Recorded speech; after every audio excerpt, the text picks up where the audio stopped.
Mari Bapak Ibu, Saudaraku sekalian, kita melanjutkan pembacaan firman Tuhan dari kitab Keluaran 6 ayat 1 sampai 29. Demikian firman Tuhan.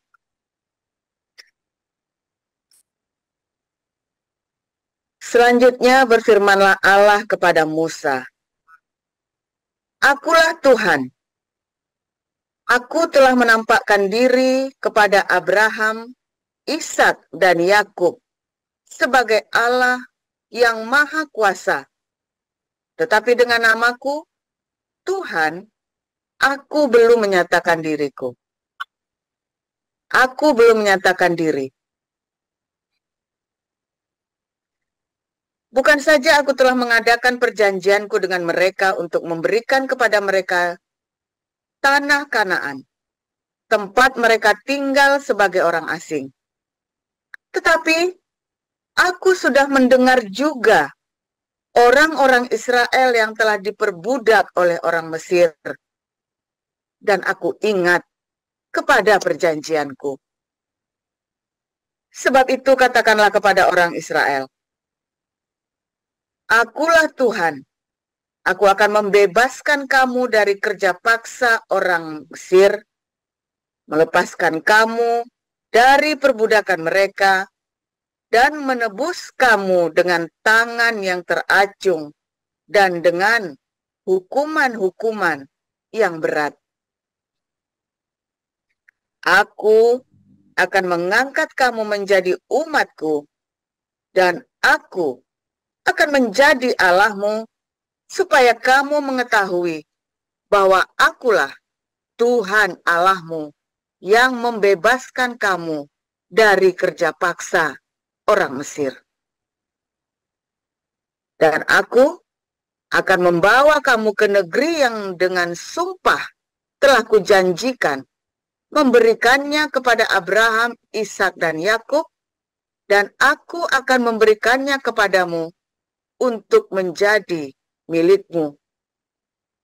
Akulah Tuhan. Lalu Musa mengatakan demikian kepada orang Israel.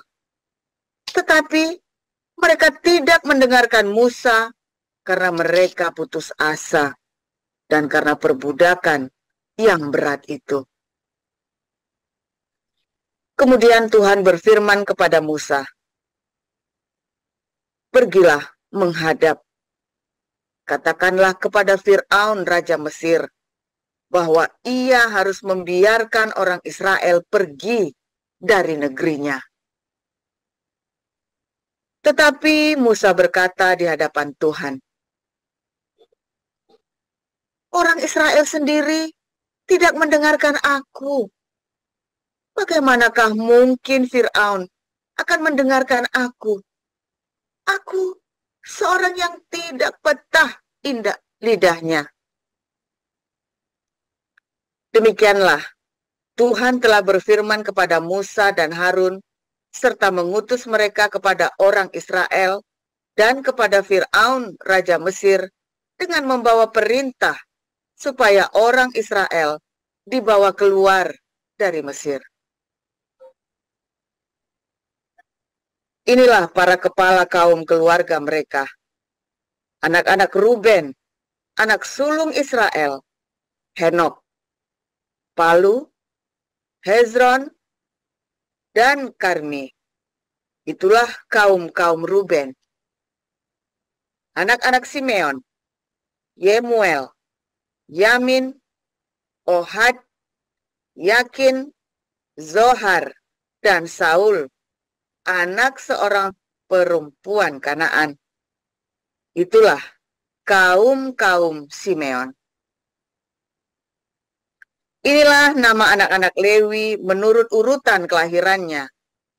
Gerson, Kehat, dan Merari. Umur Lewi 137 tahun. Anak-anak Gerson, Libni, dan Simei menurut kaum mereka. Anak-anak Kehat, Amram, Yizar, Hebron, dan Uziel. Umur Kehat 133 tahun.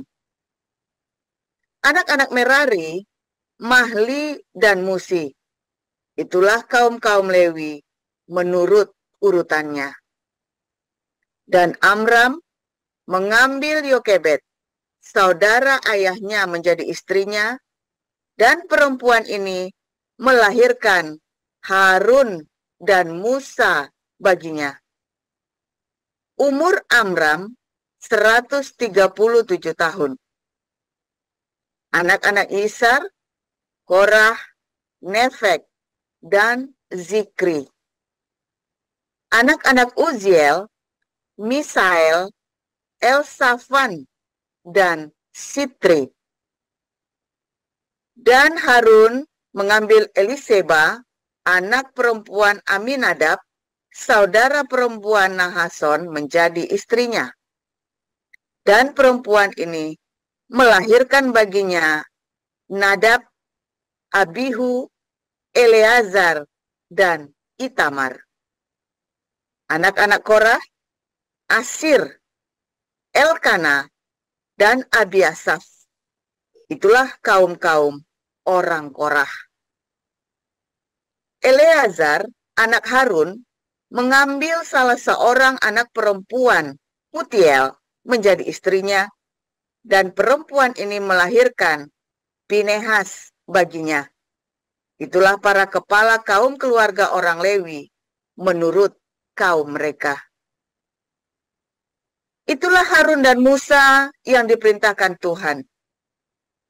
Bawalah orang Israel keluar dari tanah Mesir menurut pasukan mereka. Merekalah yang berbicara kepada Firaun, raja Mesir, supaya mereka membawa orang Israel keluar dari Mesir.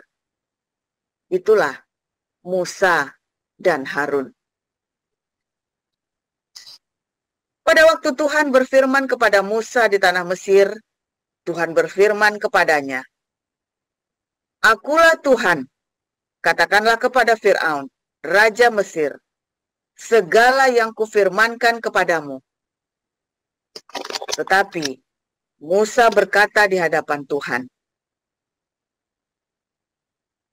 "Bukankah aku ini seorang yang tidak petah lidahnya?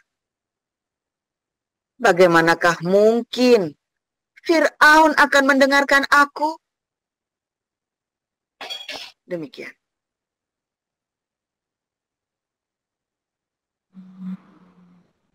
Terima kasih Bu Nerliana. Silakan Ibu Sarma. Yohanes pasal 10 ayat 1 sampai 21. Saya membacakan kebenaran firman Tuhan yang terambil dari Yohanes 10 ayat 1 sampai 21. Beginilah pembacaan firman Tuhan. Aku berkata kepadamu, sesungguhnya siapa yang masuk ke dalam kandang domba dengan tidak melalui pintu, tetapi dengan memanjat tembok, ia adalah seorang pencuri dan seorang perampok. Tetapi siapa yang masuk melalui pintu, ia adalah gembala domba. Untuk dia penjaga membuka pintu, dan domba-domba mendengarkan suaranya, dan ia memanggil domba-dombanya masing-masing menurut namanya dan menuntunnya keluar. Jika semua dombanya telah dibawanya keluar, ia berjalan di depan mereka, dan domba-domba itu mengikuti dia karena mereka mengenal suaranya.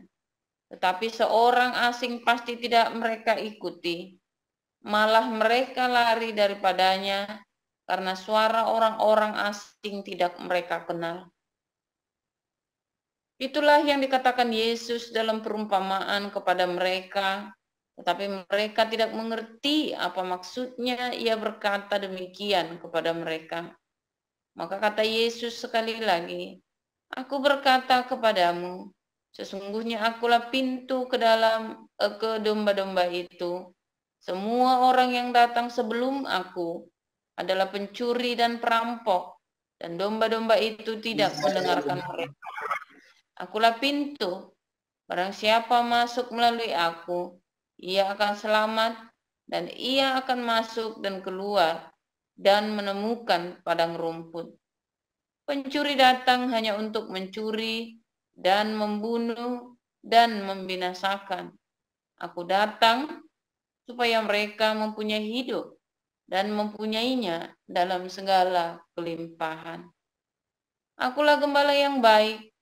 Gembala yang baik memberikan nyawanya bagi domba-dombanya, sedangkan seorang upahan yang bukan gembala dan yang bukan pemilik domba-domba itu sendiri, ketika melihat serigala datang, meninggalkan domba-domba itu lalu lari, sehingga serigala itu menerkam dan mencerai-beraikan domba-domba itu.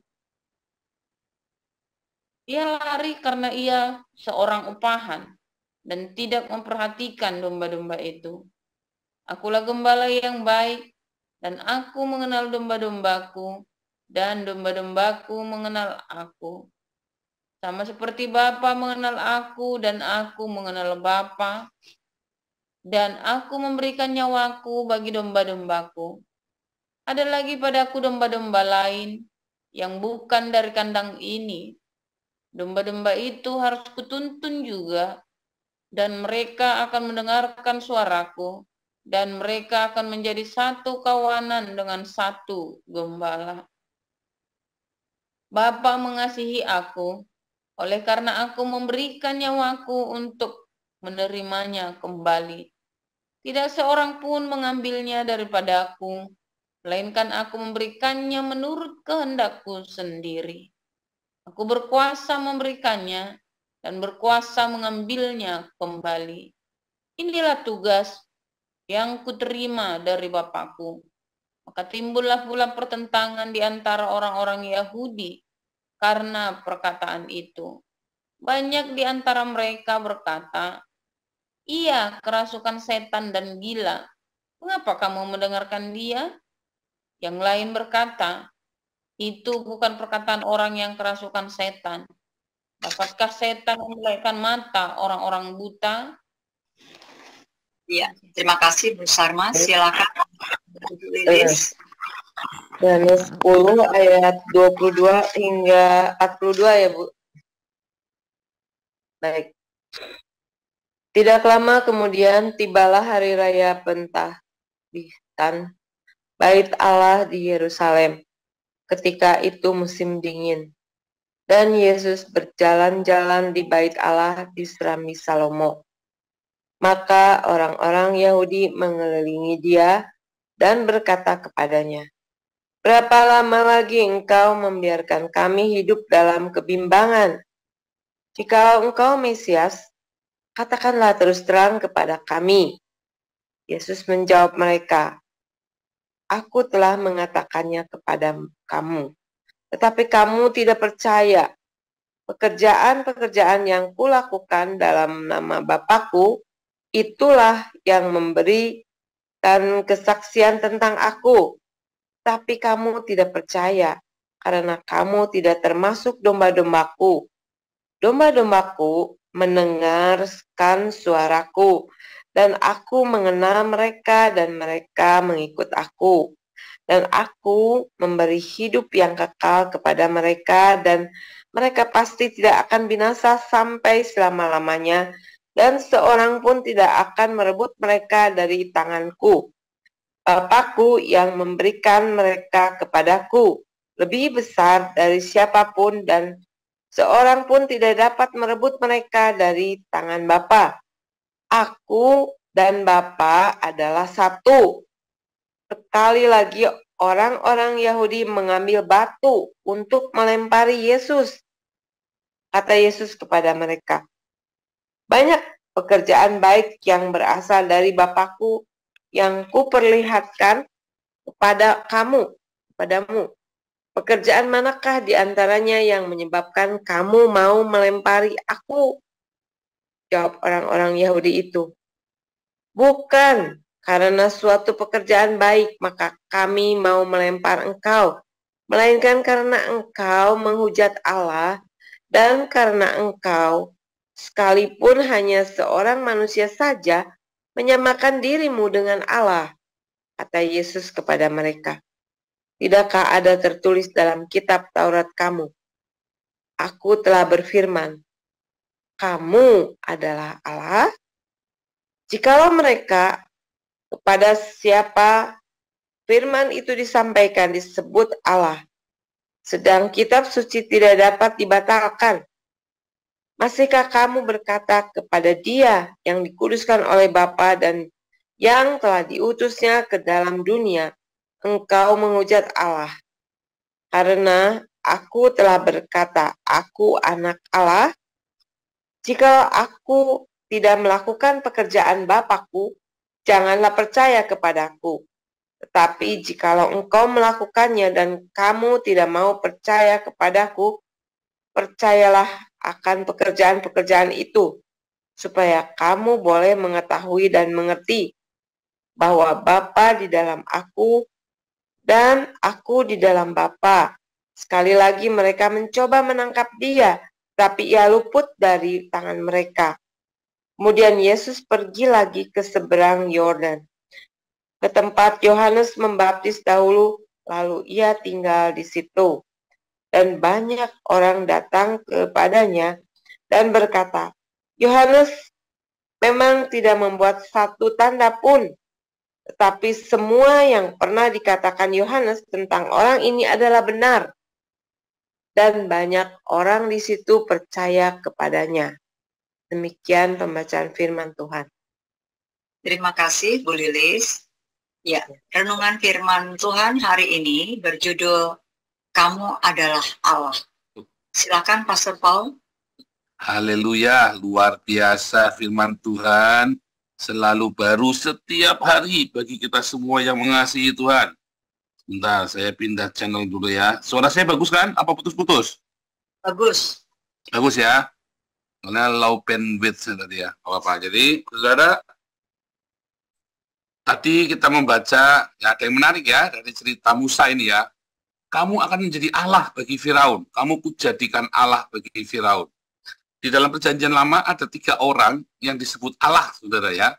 1, Musa. Kamu kujadikan Allah, Elohim, bagi Firaun. 2, Daud ya, Mazmur 86. Kamu adalah Allah, anak-anak Allah yang maha tinggi. Kemudian Samuel ya, waktu si Raja Saul pergi ke tukang tenung di Endor, yang suruh manggil rohnya Samuel, terus perempuan ini ketakutan ya, rohnya Samuel keluar, aku melihat Elohim keluar dari bumi. Itu benernya rohnya Samuel, saudara ya. Karena waktu itu mereka ada di Hades. Kalau sudah di Firdaus nggak bisa diturunin, nggak bisa, saudara ya. Tetapi kamu kan merasakan, tapi kamu nggak bisa nurunin roh, nggak bisa ngeluarin roh ke dunia nyata itu nggak bisa. Kalau dia sudah di Firdaus ya, saudara ya.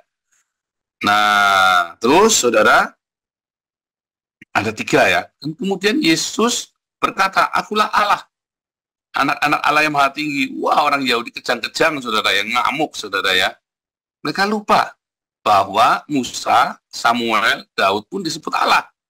Ya, artinya apa, saudara? Nampaknya mereka kebanyakan teori sampai yang tertulis lupa semua. Nah, siapa di sini yang suka debat di YouTube sama sesama orang Kristen? Wah, Trinitas Unitarian, saking semangatnya kebanyakan teori sampai kamu lupa ada ayat-ayat yang sederhana itu kamu lupa semua. Otak kamu cuma isi apa, saudara? Itu sesat sana, saudara, itu bidat sana, bidat. Tidak karu-karuan, saudara. Ketika mulai ada perdebatan sesama orang Kristen, ya, saling bidat membidatkan, saya langsung memberi tengah, saudara. Ya, saya memiliki langkah yang kontroversial, beyond tari-tarian. Banyak orang, kemarin kita sudah ya, banyak orang beragama, ya, sehingga dia berdelusi, saudara, tentang Tuhannya. Dia nggak bisa berbuah. Hari ini saya kasih tahu kamu ya, banyak orang debat agama, debat Alkitab, sementara hidupnya tidak berbuah, saudara. Hati-hati. Kalau kamu rajin baca Alkitab, bagus. Amat sangat bagus kamu baca Alkitab. Tetapi kemudian kamu gunakan ayat-ayat tersebut buat nyerang orang lain yang tidak sama dengan kamu, atau buat nyerang pendeta, buat nyerang siapa saja ayat-ayatnya dipakai. Anda senang sekali ketika mendapat ilmu baru dari saya, lalu ayatnya buat nyerang orang lain, sementara Anda sendiri tidak hidup dengan firman itu, saudara.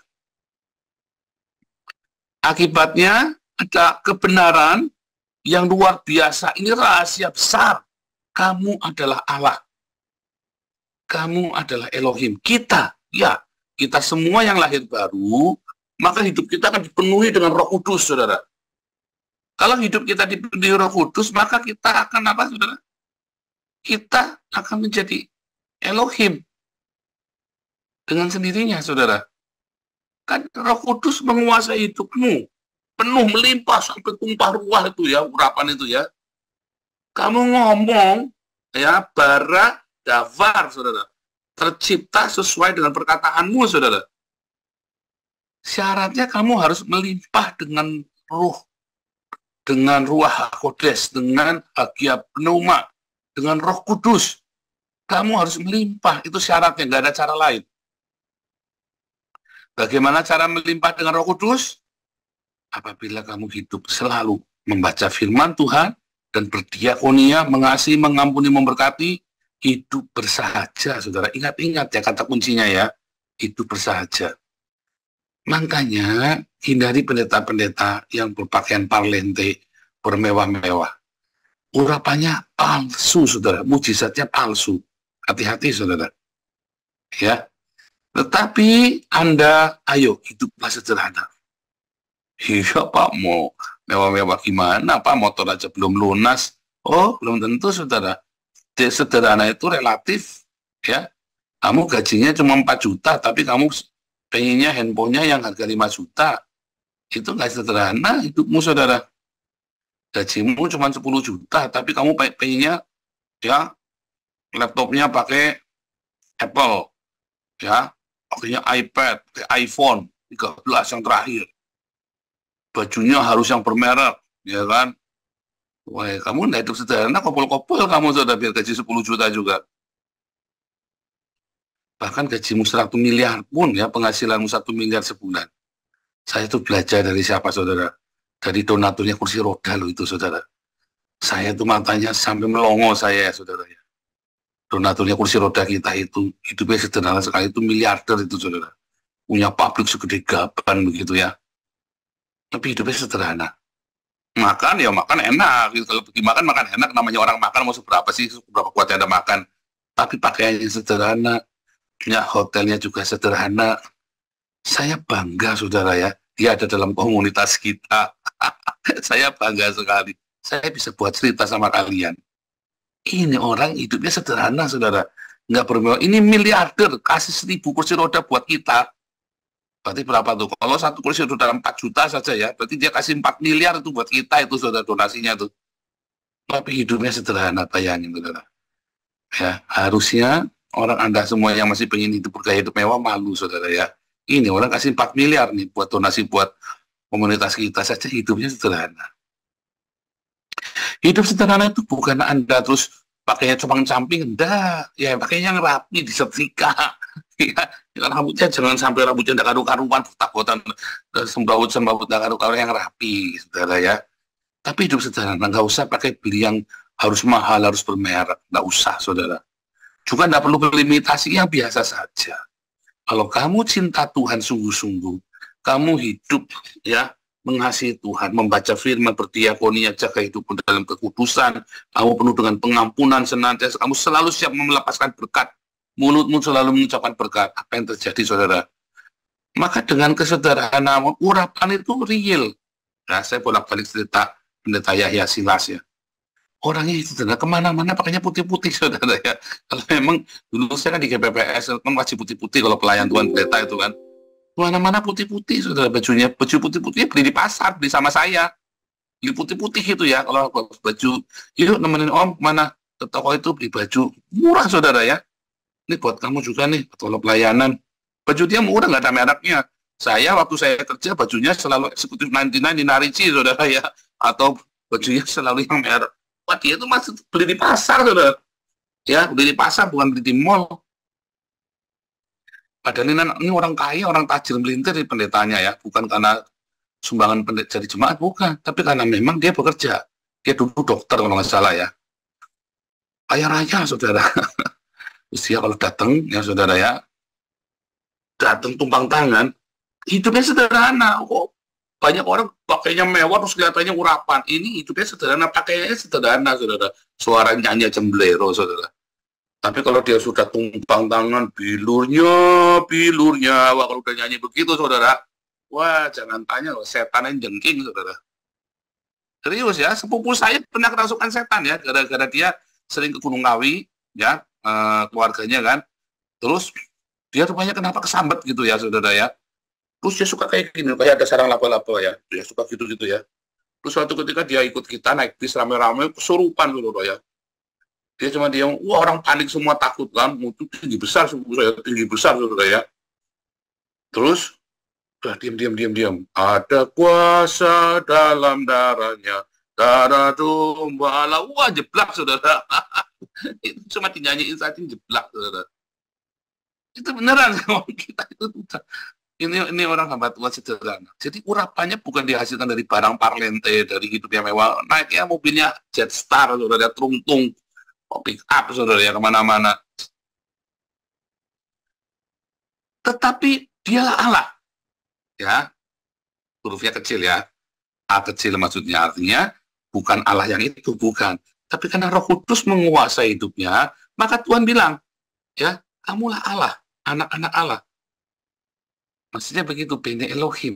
Karena Bene Elohim kan Elohim sendiri, saudara. Kita ini kalau dibilang anak-anak Allah, berarti kamu itu Allah sendiri, saudara. Makanya disebut Bene Elohim. Ya.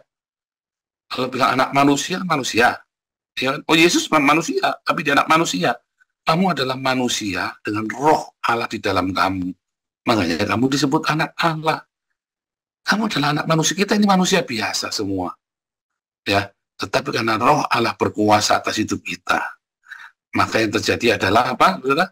Kuasa Allah itu sempurna dalam hidup. Saudara pengen hidupmu berkuasa, saudara? Satu, hiduplah sederhana. Jangan muluk-muluk penginanmu, saudara. Saya pengen jalan-jalan ke Bali bintang 5, naik Star Cruise, segala macam. Enggak usah. Enggak usah kamu pikirkan itu. Ya, kamu enggak usah pergi naik Star Cruise, saudara ya. Kamu jalan-jalan naik mobil, kamu yang tinggal di Kalimantan, kamu di situ lautnya itu indah, saudara ya. Yang penting kamu tahu, di Pulau Bangka itu dulu saya di Sumatera itu ya, lautnya indah, saudara. Di Belitung dulu ya. Banyak sekali Indonesia itu kekayaan yang indah, saudara. Nggak usah kepengen yang mewah-mewah, pengen jalan ke sini, jalan ke sana. Kalau ada pekerjaan ke sana, kamu baru pergi. Tapi nggak usah sengaja kamu buang-buang uang, menghamburkan ya. Ya kalau ada uang lebih, kamu jalan-jalan lah. Tapi jangan, terus kamu harus yang bintang 5, bintang Kejora, bintang Sekais, nggak usah, saudara. Kedua, ya, kan firman Tuhan bilang apa? Jangan memikirkan yang jauh lebih tinggi dari yang dapat kamu pikirkan. Ya kan? Jangan muluk-muluk itu loh, saudara. Kedua, kamu harus rendah hati, hidup dalam kerendah hatian. Ya, mau diajar. Jangan atos-atosan, sombong-sombongan. Pokoknya aku yang paling benar, kamu semua salah. Jangan, saudara. Di keluarga, di rumah, suami, istri, belajar. Saling merendahkan diri. Ya, saling melayani. Ya, saling mengalah. Ya kan? Saling menghormati terlebih dahulu. 3, ya, kamu harus belajar hidup di dalam kekudusan. Itu penting loh, saudara. Kekudusan itu sangat penting. Kamu jangan sembarangan, ya, bacaanmu, pikiranmu, ya, pergaulanmu, hati-hati. 4, hiduplah selalu mengasihi, mengampuni, memberkati, berdiakonia. Jangan sampai kamu lupa mengasihi, mengampuni, memberkati, ya, bersahaja dalam hidup setiap hari, ya, bersedekah senantiasa. Jangan lupa, saudara. Sebab ketika hidupmu sudah menjadi berkat bagi sesama, maka apalagi, saudara, maka yang ada mujizat dalam hidupmu.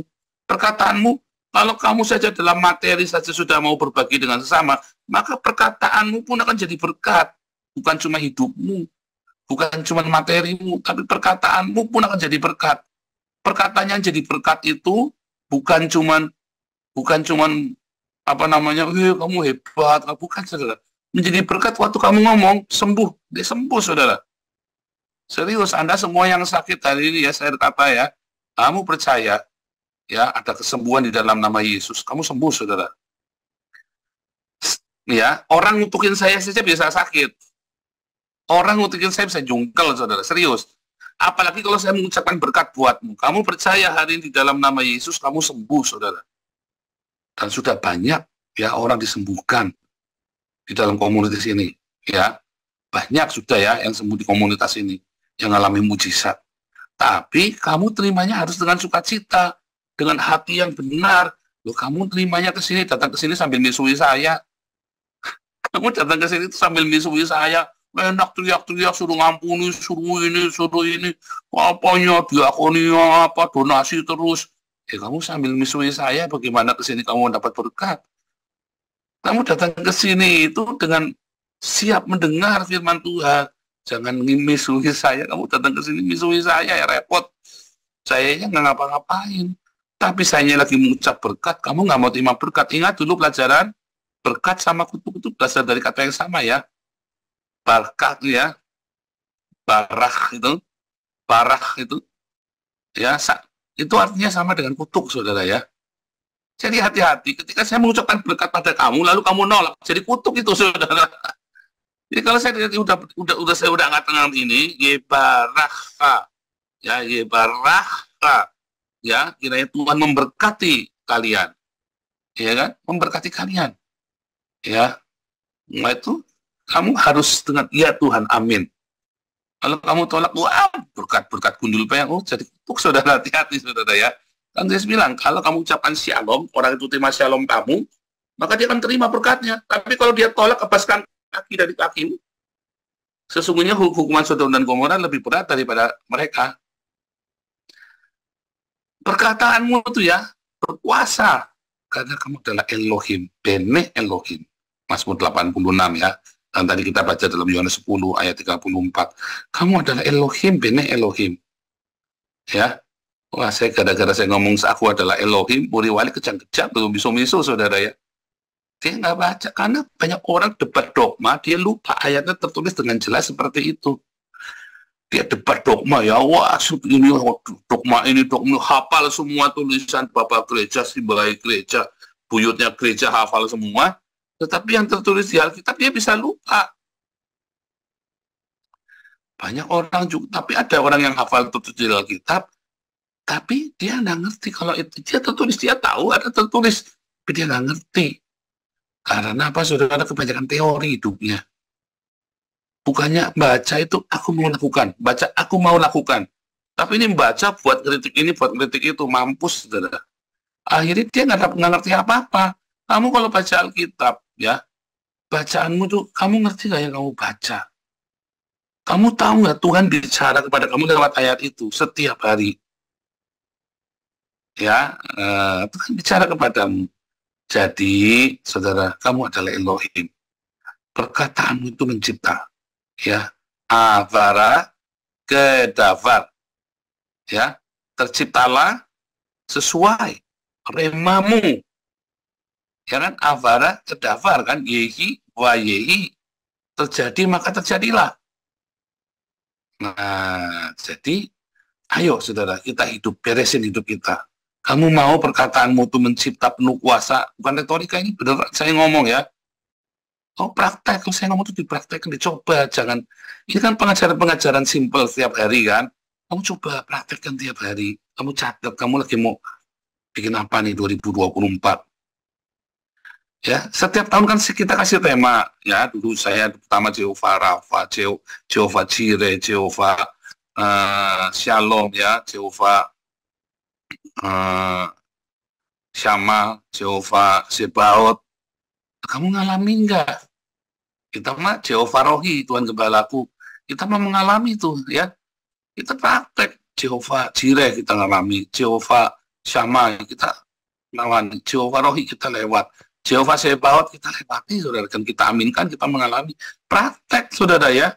Hal-hal kecil itu kamu praktekkan terus. Kalau kamu tidak praktekkan, kamu pengennya tambah banyak, kamu tahu banyak, dituntut banyak. Kamu sekarang tahu, langsung praktek, tahu langsung praktek. Berbahagialah orang yang mendengar logosnya Tuhan Yesus dan mempraktekkannya langsung praktek, saudara ya. Nanti kamu davar bara kedafar. Terciptalah sesuai dengan yang kamu omongkan, dengan rema yang kamu dapat. Ya, sebab kamu adalah Elohim, Bene Elohim. Tuhan Yesus memberkati.